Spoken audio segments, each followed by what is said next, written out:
This is Zen from Zen World saying subscribe, like, hit the notification bell, and share with your friends. Come to the dark side. Hey, what's going on, YouTubers? This is Zen from Zen World, and I hope you're having a great day. I am doing a review on Star Wars Darth Vader #1. I'm moving it because I'm trying to relinquish the glare a little bit. But anyway, this book is really amazing. It falls in line with the continuity of the Star Wars universe, and one of the things that it does really well is it just kind of gives you background information to some of the various stories that we never got a chance to learn about.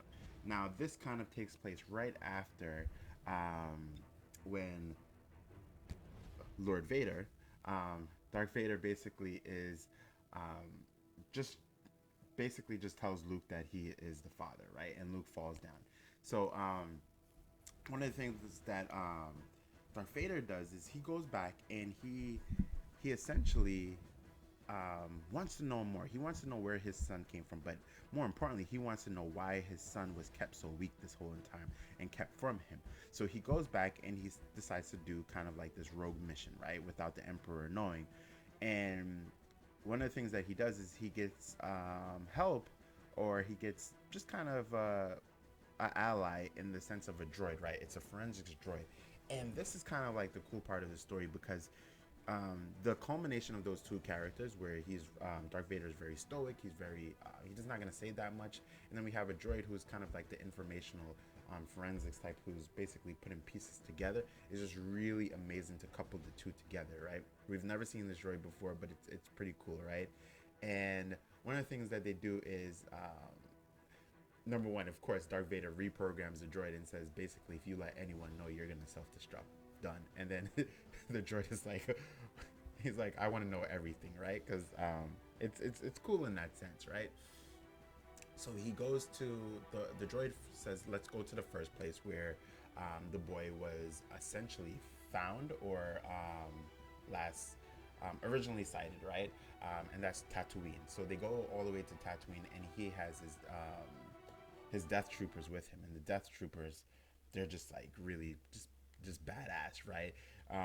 The sounds that they make are just like kind of like, you can't really hear what they're saying, but as they're talking, it's just like something like that. I just made it up, but but it's pretty cool anyway. So basically they go to Tatooine, and they just, they go there and they do more investigation. I'm not going to get too much into the story itself, but one of the coolest parts of this this comic book is when they go to Tatooine, and there seems to be like I forgot what they're called. They're just rogues, right? I'm gonna call them rogues or pirates. They're not really pirates, but they're just people on the planet who know that just people from the Empire are coming, right? So they're just gonna try to do things to them, right? Whether it's like to harvest and steal their things of that nature, or to get revenge.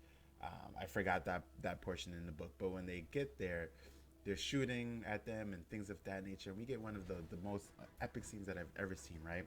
It's Darth Vader, that area gets shot up, and then there's nothing but flames, and he walks out of the flames, right? He walks out of the flames as if, like, I don't know, the artwork is just, I have to show you all, because otherwise it doesn't really give the explanation that I'm giving doesn't really give it justice right now. So I'm gonna open up this bad boy. I don't have my gloves, so fingerprints will go on it, but it's okay. But the book overall is amazing. One of the things that we get towards the end of the book is a big spoiler, right?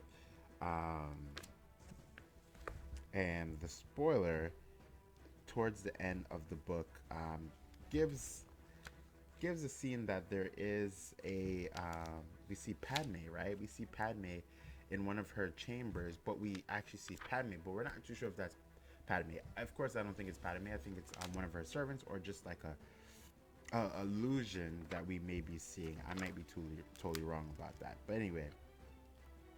So this is the scene I'm just gonna show you, right, where Vader is kind of like, they're shooting and all these things, and the droid is basically like, Lord Vader, perhaps we should and then he's like, just stand there. Of course, if you think that's best, because he's just standing there, right?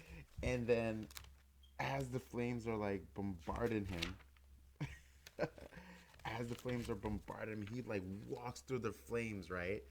Uh, and it's really cool. And the reason why it's cool is because essentially, it's like when he was Anakin and he had to go through that lava and like burn off parts of his limbs. It's like the flames do not bother me anymore. He's like I'm one with it, and he's just like going through it. Of course, he's using um, the force to kind of go through it, but it's just really amazing. So this is a really great first book, and I know I'm a little bit all over the place, but I usually am with my reviews when there's so much epicness in the book, right?